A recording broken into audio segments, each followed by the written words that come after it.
Telangana express में दोबारा इस्तकबाल है। चलते हैं मजीद खबरों की जानिब। लोकसभा ने 4 शंबे को उत्तर प्रदेश के साबिक वज़ीर आला मुलायम सिंह यादव और 8 साबिक अरकान को खराज अकीदत पेश किया।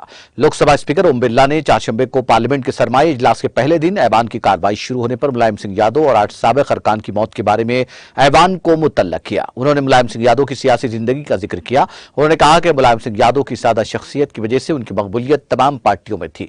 एक तजुर्बाकार लीडर होने की वजह से उनकी रहनुमाई ऐवान को हमेशा मुयस्सर रहती थी। समाजवादी पार्टी के सीनियर लीडर मुलायम सिंह यादव मौजूदा लोकसभा के रुकन थे। उनका इंतकाल 10 अक्टूबर को गुरुग्राम के एक खानगी अस्पताल में हुआ। लोकसभा स्पीकर ने 8 साबिक अरकान के जे सुंदरलाल, देवी घोषाल, रूपचंद पाल, गोविंद चंद्र नस्कर, थान सिंह जाटो, मानिकराव गावत, जयंती पटनायक और जी कृष्णा के इंतकाल के बारे में भी ऐवान को मुतल्लक किया। इसके बाद ऐवान ने कुछ देर खामोशी इख्तियार करके आजहानी कायदीन को खराज अकीदत पेश किया।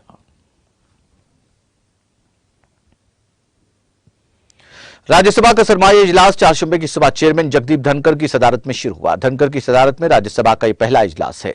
ऐवान का यह 258वां इजलास है जो 29 दिसंबर को खत्म होगा। ऐवान की कार्रवाई का आगाज कौमी तराने से हुआ। कबल अज़ीं धनखड़ की ऐवान में आमद पर अरकान ने पुरजोर आवाज के साथ उनका इस्तकबाल किया। वज़ीर आज़म नरेंद्र मोदी भी ऐवान में मौजूद थे। उन्होंने इस मौके पर खिताब भी किया और धनखड़ के राज्यसभा चेयरमैन की हैसियत से खैर मकदम किया। इजलास के दौरान कई अहम बिलों को ऐवान में पेश और मंजूर किए जाने का इम्कान है।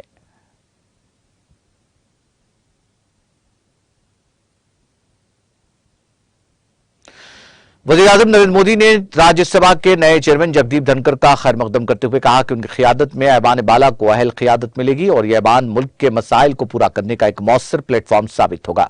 वज़ीर आज़म मोदी ने राज्यसभा में अपने खैर मकदमी खिताब में कहा कि आज पार्लियामेंट का यह ऐवान बाला एक ऐसे वक्त में आपका इस्तकबाल कर रहा है जब मुल्क 2 अहम मौके का गवाह बन गया है। अभी कुछ दिन पहले ही दुनिया ने G20 ग्रुप की मेजबानी की जिम्मेदारी हिंदुस्तान को सौंपी। नीज ये वक्त अमृतकाल का आगाज है। यह अमृतकाल न सिर्फ एक नए तरक्की याफ्ता हिंदुस्तान की तामीर का दौर होगा बल्कि हिंदुस्तान इस दौर में दुनिया के मुस्तकबिल के सिमत तय करने में भी बहुत अहम रोल अदा करेगा। उन्होंने कहा, मैं आपको इस हाउस की तरफ से और पूरे मुल्क की तरफ से मुबारकबाद पेश करता हूं। एक आम खानदान से ताल्लुक रखते हुए आप इस मुकाम पर पहुंचे हैं जहां आपने जद्दोजहद के दरमियान तरक्की की है जो कि अपने आप में लोगों के लिए एक तहरीक का बाइस है। मोदी ने कहा, धनखड़ के अंदर किसान और फौजी शामिल हैं। वज़ीर आज़म ने कहा, हमारी जमहूरियत, हमारी पार्लियामेंट और हमारा पार्लिमानी निज़ाम भी इस सफर में हिंदुस्तान में बहुत अहम किरदार अदा करेगा। इस अहम मोड़ पर ऐवान बाला को आप जैसी काबिल और मौसर क़ियादत मिली है। आपकी रहनुमाई में हमारे तमाम अराकीन अपनी जिम्मेदारियां बखूबी अंजाम देंगे। यह ऐवान मुल्क की करारदादों की तकमील का एक मौसर प्लेटफॉर्म बन जाएगा।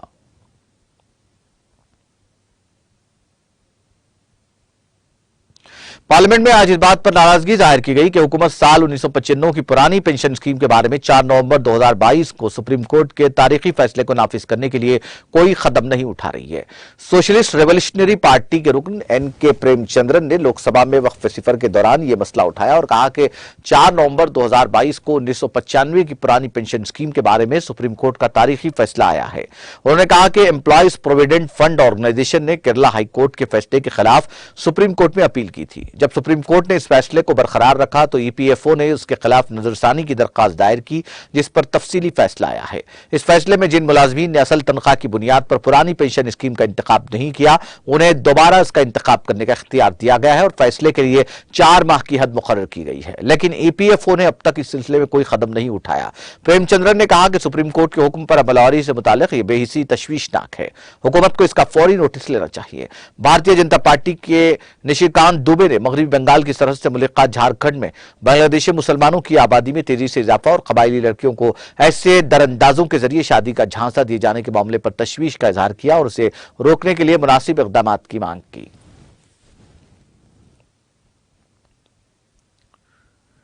राज्यसभा में कायदे हिज़्ब इख्तिलाफ मल्लिकार्जुन खड़गे ने कहा कि ऐवान में अपोजिशन जमातों की ताकत कम हो सकती है लेकिन उनके पास तजर्बा और मंतिक ज्यादा है, इसलिए हुकूमत को उनका फायदा उठाना चाहिए। मुल्की मफादात पर बातचीत का मौका दिया जाए। खड़गे ने सुबह ऐवान में नए स्पीकर जगदीप धनखड़ की खैर मकदमी तकरीर में कहा कि उन्हें एक वसी और बड़ा किरदार अदा करना है। उन्होंने कहा कि राज्यसभा ख्यालात का घर है और घर का हर रुकन मुल्क की तरक्की चाहता है। मुल्क के सुलगते हुए मसाइल पर ऐवान में बहस होनी चाहिए। उन्होंने कहा कि ऐवान में बहस के लिए बहुत कम वक्त दिया जाता है और बिलों को बगैर बहस के और जल्दबाजी में मंजूर किया जा रहा है। इससे अदालतों को तबसरा करने का मौका मिलता है। उन्होंने कहा कि बिलों को संजीदा और तफसीली गौर खोज के लिए कायमा कमेटी और सेलेक्ट कमेटी को भेजा जाए। उन्होंने कहा कि ऐवान में अपोजिशन की तादाद अगरचे कम है, लेकिन अपोजिशन लीडरों के पास मंतिक और तजुर्बा ज्यादा है, इसलिए मुल्की मफाद में बातचीत के लिए मजीद वक्त दिया जाए। उन्होंने कहा कि जमहूरियत हुक्मरान जमात और अपोजिशन चलाती है। अपोजिशन लीडर ने कहा कि पार्लियामेंट के काम के 2 दिनों की तादाद मुसलसल कम हो रही है। एदाद-ओ-शुमार का हवाला देते हुए उन्होंने कहा कि पहले पार्लियामेंट साल में कम से कम 100 दिन काम करती थी, जो अब कम होकर 70 दिन रह गई है। इससे बहस का वक्त बहुत कम हुआ है। उन्होंने स्पीकर को मुकम्मल यकीन दहानी कराई कि अपोजिशन जमातें ऐवान के कामकाज में भरपूर ताउन करेंगी। लोकसभा के स्पीकर ओम बिरला ने आज पार्लियामेंट के सरमाई इजलास के आगाज से कबल यकीन दिलाया कि वह अराकीन को मफाद आम्मा के मसाइल पर अपने ख्यालात पेश करने का मुनासिब मौका देंगे। बिरला ने अपने ट्वीट में कहा, लोकसभा का सरमाई इजलास आज से शुरू होगा। तवक्को है कि तमाम पार्टियां ऐवान के मुनज्जम कामकाज में ताउन करेंगी। उम्मीद है कि तमाम मेंबरान इज्तिमाई सोच के जरिए अवाम के मसाइल हल करने की कोशिश करेंगे। मेरी यह भी कोशिश रहेगी कि मेंबरान को अपनी राय पेश करने के लिए वाफिर मौके मिले।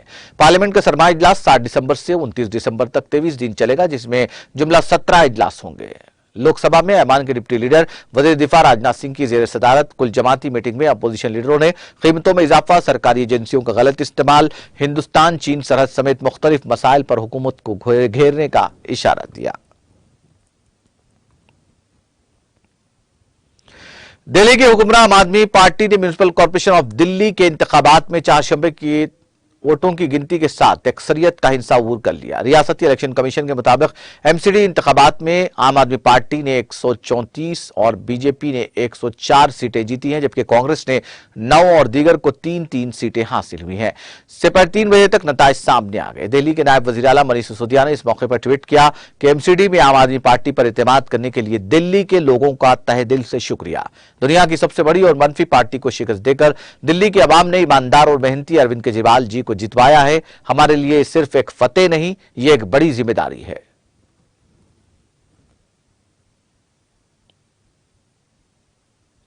आचार्य Narendra Dev municipal corporation women's college Harshnagar municipal corporation political science department की तरफ से सियासी कहानी का इनेकाद अमल में आया।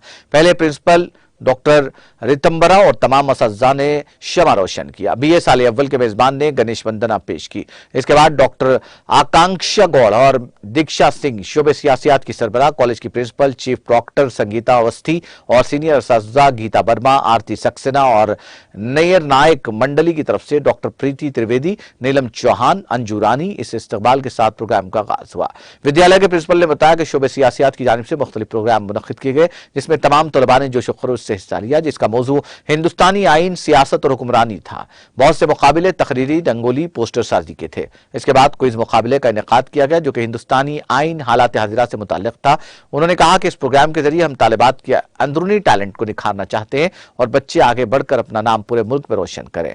पहली आने वाली तालिबात को साइंस शोबे की इंचार्ज डॉक्टर आकांक्षा गौड़ और दीक्षा सिंह की रहनुमाई में इनामात से नवाजा गया। आखिर में शुक्रिया अदा किया गया।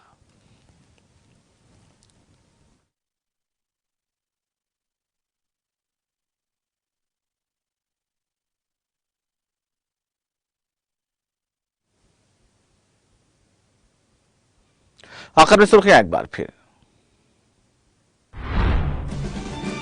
वज़ीर आला केसीआर ने जगतियाल में टीआरएस दफ्तर का किया इफ्तिताह। Integrated district collector office complex का भी किया आगाज। मेडिकल कॉलेज की इमारत की तामीर के लिए रखा संग बुनियाद। तेलंगाना को हिंदुस्तानी सियासत पर होना चाहिए असरअंदाज, मुल्क को बदलने की है जरूरत। रईतु बंधु की रकम आइंदा 10 दिनों में बैंकों में की जाएगी जमा। जगतियाल में वज़ीर आला केसीआर का जलसे आम से खिताब। रियासती वज़ीर मोहम्मद महमूद अली, श्रीनिवास यादव, सबीना रेड्डी ने उस्मानिया यूनिवर्सिटी का किया दौरा। उस्मानिया यूनिवर्सिटी में 7 साला इंतजामी इमारत की तामीर के लिए रखा संग बुनियाद।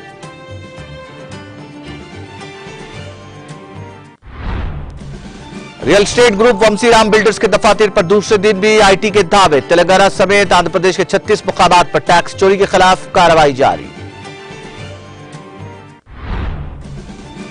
तेलंगाना में 9 तक 11 दिसंबर हल्की औसत बारिश का इम्कान। रियासत में 7 और 8 दिसंबर को मौसम खुश्क रहेगा। महकमा मौसमियात की पेशकयासी। लोकसभा और राज्यसभा के सरमा इजलास का आज से हुआ आगाज। लोकसभा में स्पीकर ओम बिरला और राज्यसभा में सर जमुरिया धनखड़ ने इजलास का किया आगाज।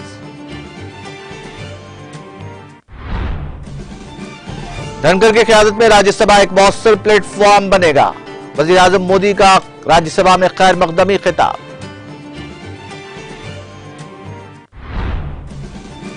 और एमसीडी के इंतखाबी नताइज में आम आदमी पार्टी का शानदार मुजाहरा। आम आदमी पार्टी को 134, बीजेपी को 104 और कांग्रेस को 9 नशिस्तों पर मिली कामयाबी।